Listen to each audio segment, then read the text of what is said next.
Jumpa lagi di channel Kerot Susu. Novel Dr. Genius Fang Qiyu. Bab 515. Di depan pintu, Fang Qiyu menggunakan kesadaran surgawi untuk menemukan praktisi seni bela diri dan 3 binatang penjaga di ruangan dan kemudian mengetuk pintu dengan lembut. Dong dong dong. Siapa ini? Fang Qiyu mendengar langkah kaki dan pertanyaan dari kamar. Dia tidak menjawab. Sebaliknya, dia diam-diam menunggu di pintu dengan senyum di wajahnya. Retak. Pintu terbuka. Seorang pria kurus muncul. Dia melirik Fang Qiyu, tapi sepertinya dia tidak mengenalinya. Sebaliknya, dia sedikit tidak sabar dan ingin menanyakan sesuatu kepadanya. Namun, sebelum dia bisa mengatakan apa-apa, Fang Qiyu menggerakkan tangan kanannya, meraih lehernya, dan dengan cepat memasuki ruangan untuk menutup pintu. Kemudian, dia mengerahkan kekuatan dengan tangan kanannya. Begitu pria kurus melepaskan ki internalnya, ada suara renyah di lehernya. Kemudian dia langsung jatuh ke tanah. Sementara itu, Fang Qiyu melempar pria itu ke sofa di kamar. Kemudian, dia bergerak dan segera bergegas ke 3 binatang penjaga yang sedang tidur di sudut. Saat pria kurus kehilangan nyawanya, 3 binatang penjaga tiba-tiba membuka mata mereka, melompat panik, dan hendak mengaum. Sayangnya, Fang Qiyu tidak memberi mereka kesempatan. Ada kilatan cahaya terang di tangannya. Dengan lonjakan ki internalnya, Fang Qiyu menyapu tenggorokan ke 3 binatang penjaga langsung dengan belati militer. Seluruh proses memakan waktu kurang dari 1 menit. 1 orang dan 3 binatang buas semuanya terbunuh. Di masa lalu, Fang Qiyu tidak akan bisa melakukan ini ketika dia pergi ke Butan. Lagi pula, kekuatannya pada saat itu tidak sekuat sekarang. Bahkan jika dia bertemu dengan seorang praktisi seni bela diri kelas 7 dengan 2 meridian terbuka, Fang Qiyu masih membutuhkan upaya untuk menjatuhkannya. Namun, segalanya berbeda sekarang. Sekarang, di mata Fang Qiyu, seorang praktisi seni bela diri kelas 7 dengan 2 meridian terbuka bahkan tidak akan memiliki kesempatan untuk berjuang. Setelah Fang Qiyu melirik pria kurus yang berbaring di sofa yang mati dengan enggan, dia berjalan keluar dari ruangan dan menutup pintu seolah-olah tidak ada yang terjadi. Dia segera datang ke pintu kedua. Dong, dong, dong, terdengar ketukan di pintu lagi. Kali ini, tidak ada pertanyaan dari kamar. Sebagai gantinya, dia mendengar langkah kaki seseorang. Retak. Pintu terbuka. Itu pria yang gemuk. Begitu dia membuka pintu, pria gemuk itu memutar matanya dan tiba-tiba bertanya dengan keras, "Siapa kamu?" "Orang yang menginginkan hidupmu." Fang Qiyu tersenyum dengan acuh tak acuh. Tanpa berkata apa-apa lagi, dia mengangkat tangannya dan meninju dada pria gendut itu dengan keras. Pria gemuk, yang beratnya 130 kg, terpukul oleh pukulan Fang Qiyu dan jatuh dengan berat di atas meja teh di kamar. Cangkir teh di atas meja hancur berkeping-keping. Potongan-potongan tersebar di mana-mana. Engah. Pria gemuk itu menyemburkan seteguk darah dan buru-buru berdiri. Dia menunjuk Fang Qiyu, mengarahkan semua ki internalnya untuk menahan serangan Fang Qiyu. Sayangnya, dia terlalu lambat. Sosok Fang Qiyu bergerak dan dia bergegas ke depan pria gemuk dalam sekejap. Sebelum dia bisa bereaksi, Fang Qiyu menekan lagi di dadanya dalam posisi yang sama. Pembaruan oleh VIP Novel. Wu, mata pria gemuk itu melotot. Dia membuka mulutnya dan meludahkan seteguk darah.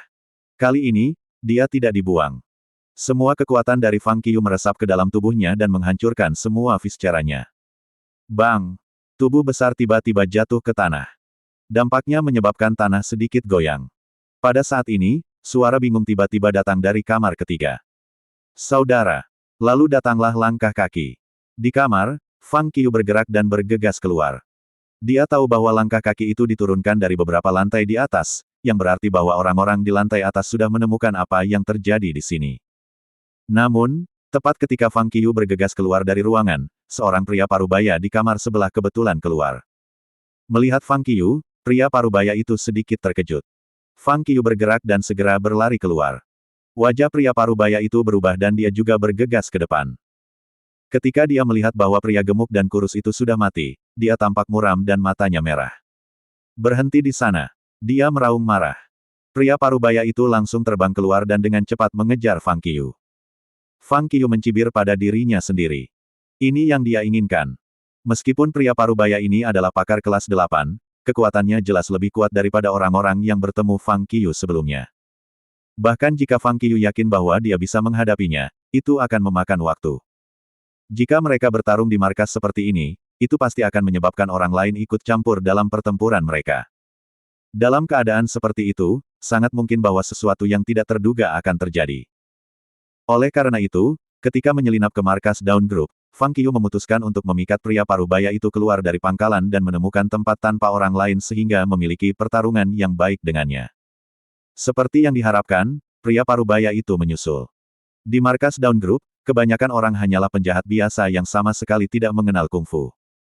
Karena itu, ketika mereka berlari, tempat itu sudah kosong. Ketika mereka bergegas keluar dari pangkalan untuk mencari, tidak ada jejak mereka sama sekali. Bahkan jika mereka bertanya kepada dua penjaga di pintu masuk tempat itu, mereka mengklaim bahwa mereka hanya merasakan hembusan angin dan tidak melihat apa-apa. Pada akhirnya, orang-orang dari grup Dawn hanya bisa memperkuat pertahanan mereka dan berbalik. Setelah bergegas keluar dari markas Dawn Group, Fang Qiu langsung memimpin pria parubaya itu untuk bergegas ke sungai gunung beberapa kilometer jauhnya sebelum dia berhenti. Pembaruan oleh VIP Novel. Kamu siapa? Ketika mereka sampai di sungai, pria parubaya itu menatap Fang Qiu dengan jahat. Orang yang akan mengambil hidupmu. Fang Qiu mengangkat wajahnya yang ditutupi dengan cat, tersenyum. Swoosh. Kemudian, tanpa berkata apa-apa, dia bergegas menuju pria parubaya itu. Kau mencari mati.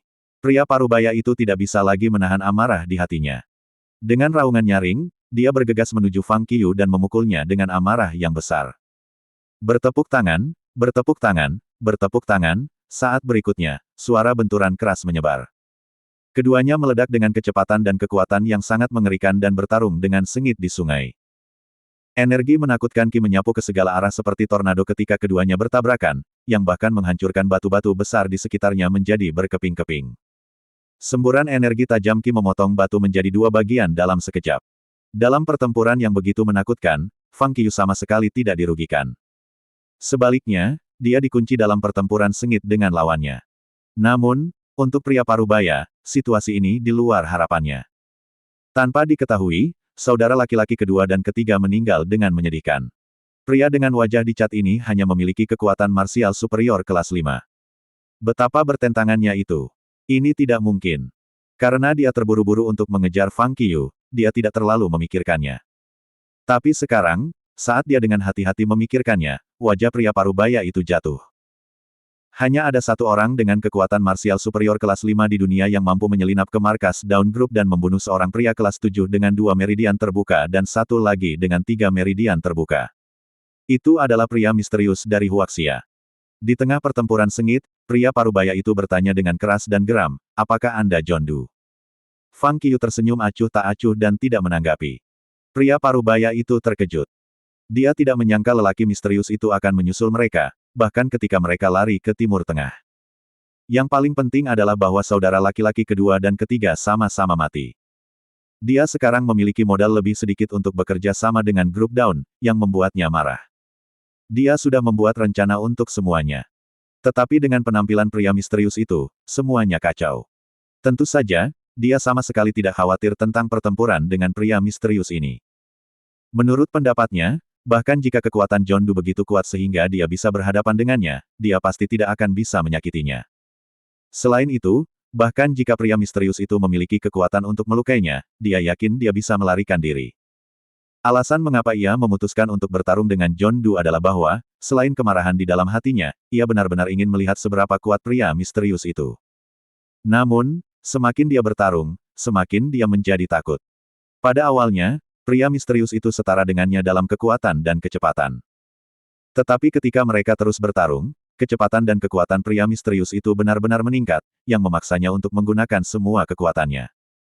Namun, sama seperti dia telah mengambil pertempuran dengan seluruh kekuatannya dan bertarung melawan pria misterius itu dengan ganas, kekuatan dan kecepatan pria misterius itu benar-benar meningkat lagi. Kali ini, pria parubaya itu bingung. Marsial superior kelas 5 tidak hanya bisa berakhir imbang dengannya tetapi juga semakin kuat. Bagaimana ini mungkin? Perlahan-lahan, semakin banyak tekanan yang dirasakannya dari Fang Qiu, semakin bingung pria parubaya itu. Dia bahkan ingin melarikan diri. Tapi Fang Qiu terus mengejar dan melawannya, jadi dia bahkan tidak punya kesempatan untuk melarikan diri. Dalam sekejap, mereka telah bertukar lusinan. Fang Qiu memegang tangan atas sepenuhnya. Pria parubaya itu benar-benar panik. Sekarang, dia telah sepenuhnya ditekan oleh Fang Qiu. Dia tidak lagi bisa melawan seperti dulu di awal. Dia hanya bisa terus bertahan dan bahkan tidak bisa mengubah sedikit pun untuk melakukan serangan balik. Dan dalam kondisi ini, Fang Qiu merasa seolah-olah dia sudah gila. Dia terperangkap dalam perasaan yang sangat maniak. Semakin dia bertarung, semakin nyaman dan segar perasaannya. Bahkan dia sendiri tidak tahu apa yang sedang terjadi. Kecepatan, kekuatan, dan reaksinya semuanya meningkat dengan kecepatan yang mengerikan. Dalam menghadapi pertumbuhan ini, pria parubaya dipukuli dan pergi ke belakang. Dia mencoba melarikan diri beberapa kali, tetapi Fang Qiu menyusulnya dan melukainya. Pada akhirnya, pria parubaya itu tidak tahan lagi. Dia memadatkan semua energi di tubuhnya menjadi gelombang dalam sekejap. Seperti tsunami, mereka bergegas ke Fang Qiu dengan cara yang luar biasa, berusaha mengusirnya. Fang Qiu, yang sudah gila, jelas tidak terlalu banyak berpikir. Dia langsung mengayunkan tinjunya dan mengejar pria parubaya itu. Pada akhirnya, dia menekan. Gelombang energi yang meletus dari tubuh pria parubaya itu bertabrakan dengan pukulannya. Melihat bahwa Fang Qiu terhambat oleh energinya, pria parubaya itu berbalik dan hendak melarikan diri. Tetapi pada saat ini, raungan yang mengguncang bumi tiba-tiba keluar dari mulut Fang Qiu. Ah! Ditemani oleh raungan marah, tinju Fang Qiu langsung merobek gelombang energi menjadi dua seperti pisau yang tajam. Di detik berikutnya, di bawah ledakan kekuatan yang tiba-tiba, Fang Qiu tiba-tiba bergerak seperti meteor dan melesat di bawah ujung kepalan tangan yang sepertinya memancarkan cahaya yang menyilaukan. Dia bergegas ke depan pria parubaya itu dalam sekejap. Pukulannya tepat mengenai dada pria itu. Bang! Sebuah ledakan keras tiba-tiba terdengar dan bergema di sungai. Berlari di udara, pria parubaya itu menatap Fang Qiu di depannya dengan tak percaya. Dia bahkan tidak membuka mulutnya, dan darah keluar dari mulut dan hidungnya. Kemudian dia gemetaran di seluruh, jatuh ke tanah, dan menabrak batu halus di bawah kakinya.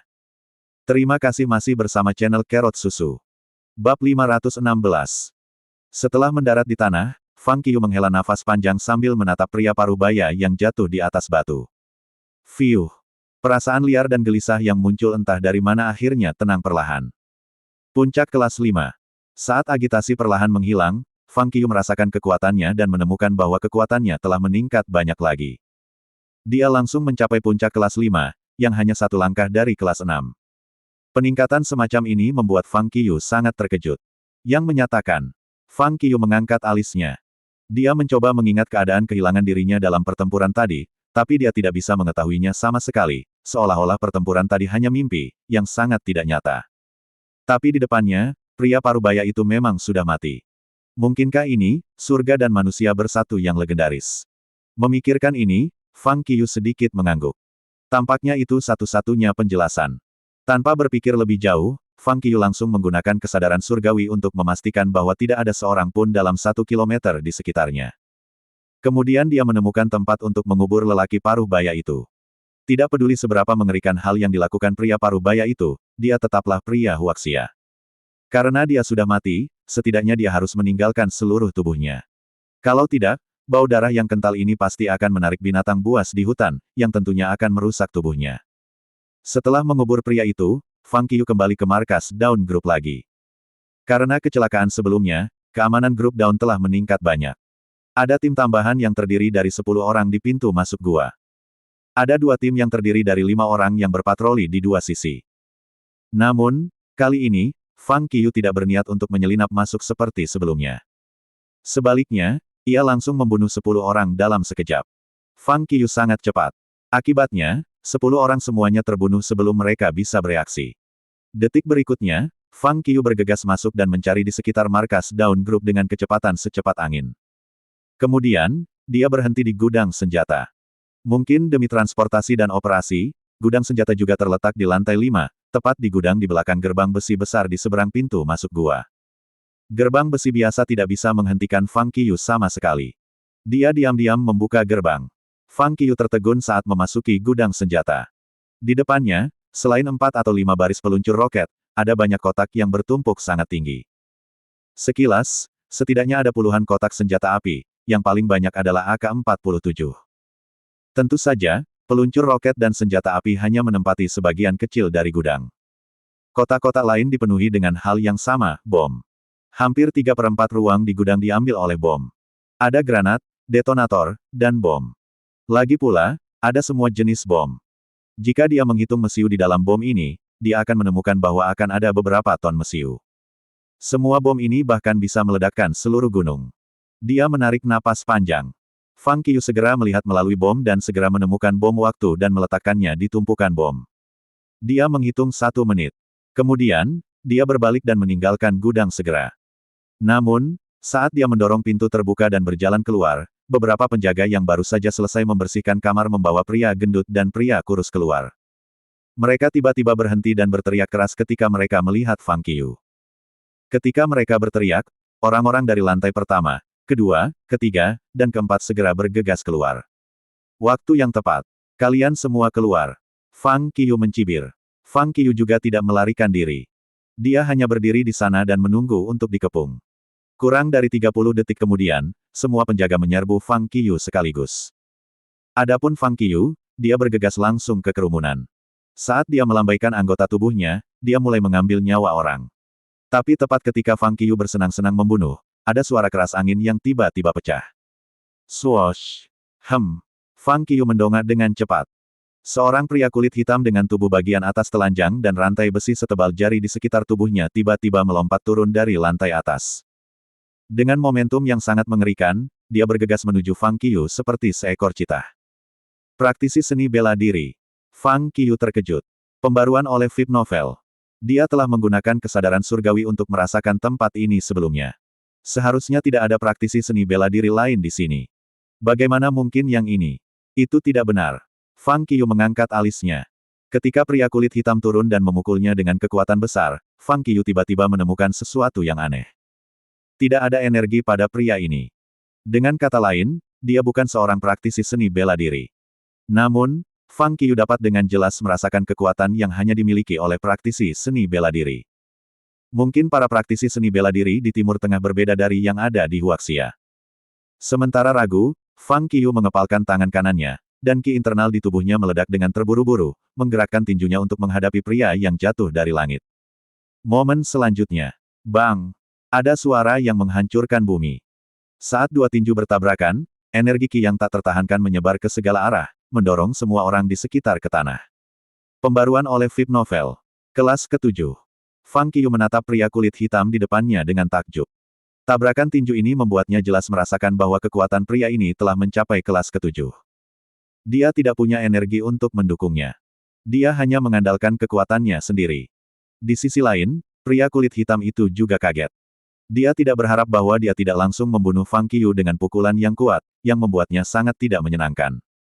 Namun, pada saat ini, ledakan. Suara ledakan yang menghancurkan bumi tiba-tiba pecah.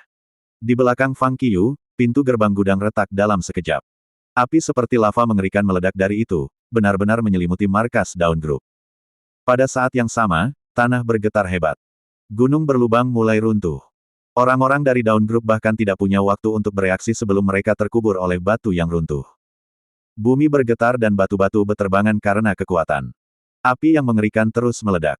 Dalam suar yang tebal, dua sosok saling berhadapan dan menatap satu sama lain. Salah satunya diselimuti lapisan biru muda dan energi sejernih kristal, menghalangi semua api dan batu. Itu adalah Fang Qiu. Di seberang Fang Qiu, sesosok tubuh berdiri tegak di tempat yang sama. Dia bahkan tidak menggerakkan kakinya ketika api mengamuk membakar. Batu-batu besar itu mengalir sepanjang jalan. Dia tidak peduli sama sekali dan membiarkan batu-batu ini mengenai dia. Jika seseorang melihat lebih dekat, dia akan menemukan tubuh pria ini lebih sulit daripada batu. Potongan batu yang tak terhitung jumlahnya menabraknya, tidak meninggalkan bekas luka di tubuhnya. Fang Qiu melihatnya dengan jelas. Tubuh yang kuat. Fang Qiu terkejut. Pria itu menatap Fang Qiu dengan wajah dingin, seolah-olah dia memiliki perseteruan mematikan dengan Fang Qiu. Dia tidak peduli bahwa bumi bergetar. Dia menggerakkan tubuhnya, mengayunkan tinjunya, dan dengan marah memukul ke arah Fang Qiu. Tangannya seperti tangan besi, menghancurkan semua batu di depannya. Melihat ini, Fang Qiu tidak ragu sama sekali dan segera mendatanginya. Tentu saja, dia tidak menggunakan kekuatan penuhnya. Dia ingin mengetahui perbedaan antara praktisi seni bela diri di Timur Tengah dan yang di Huaxia. Dalam kekacauan itu, mereka berdua saling bertabrakan dengan liar. Bang bang bang. Meskipun gunung itu runtuh dan bebatuan terus jatuh, mereka berdua masih bertarung dengan sengit.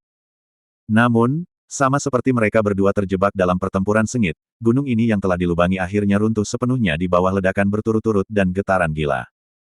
Orang-orang dari grup Dawn semua terkubur di dalam sebelum mereka bisa menemukan cara untuk melarikan diri sementara Fang Qiyu dan pria itu bergegas keluar saat mereka saling bertarung dengan gila. Boom! Ketika gunung runtuh di hutan yang luas dan menyebabkan gelombang besar abu, Fang Qiyu dan pria itu sudah pergi ke lembah di depan mereka. Aku tidak menyangka bahwa akan ada seseorang yang bisa melatih tubuhnya ke tingkat ini tanpa dukungan energi. Fang Qiyu berpikir sendiri. Di tengah-tengah pertempuran, Fang Qiyu menemukan bahwa pria kulit hitam di depannya mengandalkan kekuatan fisiknya. Kekuatan ini seperti baju besi atau perisai lonceng emas. Apakah ini metode kultivasi para praktisi seni bela diri di Timur Tengah? Setelah melihat melalui praktisi seni bela diri di depannya, Fang Qiyu tidak lagi menahan kekuatannya. Bahkan seorang ahli kelas 8 terbunuh olehnya, jadi bagaimana mungkin orang kelas 7 bisa lolos? Tidak ada keraguan bahwa pria itu tidak bisa menahan gerakan parah Fang Qiyu. Pada akhirnya, di bawah keuntungan luar biasa Fang Qiyu, pria itu bahkan tidak bisa mengambil beberapa gerakan sebelum dia ditinju oleh Fang Qiyu di dada. Meskipun Fang Qiyu tidak meninggalkan bekas luka di tubuhnya, ki yang kuat di dalamnya langsung menghancurkan semua jeroan pria itu. Setelah membunuh pria itu, Fang Qiyu menoleh untuk melihat markas Dawn Group, yang benar-benar hancur. Tidak ada lagi vitalitas di dalamnya. Sekarang, grup Dawn benar-benar hancur. Setelah selesai melakukan ini, Fang Qiyu tidak tinggal. Dia berbalik dan pergi dengan tenang. Setelah melakukan perjalanan lebih dari 10 km, Fang Qiyu berhenti dan datang ke sungai untuk membersihkan kamuflase di wajahnya. Kemudian dia mengeluarkan ponselnya, memeriksa peta, dan bergegas ke kota terdekat. Karena semua yang perlu dia lakukan sudah selesai, sudah waktunya baginya untuk kembali ke Huaxia. Namun, karena dia sudah lama di sini, dia harus mencari makan. Segera, Fang Qiyu bergegas ke kota terdekat. Untungnya, karena terletak di daerah inti dan ada pasukan reguler yang ditempatkan di sana, keamanan kota ini cukup baik. Memasuki restoran, Fang Qiyu berniat untuk makan sesuatu dan kemudian pergi. Lagi pula, dia belum makan apapun sejak dia menyeberangi padang pasir dari Huaxia ke sini. Jika dia masih lapar seperti ini, dia mungkin bahkan tidak memiliki kekuatan untuk kembali ke Huaxia. Setelah beberapa saat, tepat saat barbeque dan bola sayur yang dipesan Fang Qiyu disajikan di atas meja, dia akan mulai makan. Didi, ponselnya berdering tiba-tiba. Dia mengeluarkan ponselnya dan melihat bahwa Li Ji yang menelepon. Halo. Fang Qiyu menjawab telepon. Di ujung lain telepon terdengar suara Li Ji dan dia bertanya, "Senior, apakah kamu masih di Timur Tengah?" Fang Qiyu mengangguk. "Iya." Li Ji segera berkata, "Hebat. Sesuatu terjadi di Timur Tengah. Seorang lelaki dari perusahaan Huaxia diculik, dan mereka tidak akan membebaskannya sampai mereka mendapatkan uang tebusan 20 juta. Situasi di sana sudah dalam kekacauan, jadi tidak nyaman bagi kami untuk mengirim orang ke sana. Jika diizinkan, tolong bantu saya." Fang Qiyu bahkan tidak meluangkan waktu untuk memikirkannya. Dia hanya mengangguk dan berkata, "Oke, beri saya alamatnya." Li Ji berkata, "Tidak perlu. Tolong beritahu saya di mana Anda berada. Seseorang akan datang menjemputmu." Fang Qiyu menjawab, "Saya di restoran barbeque di kota Luobu."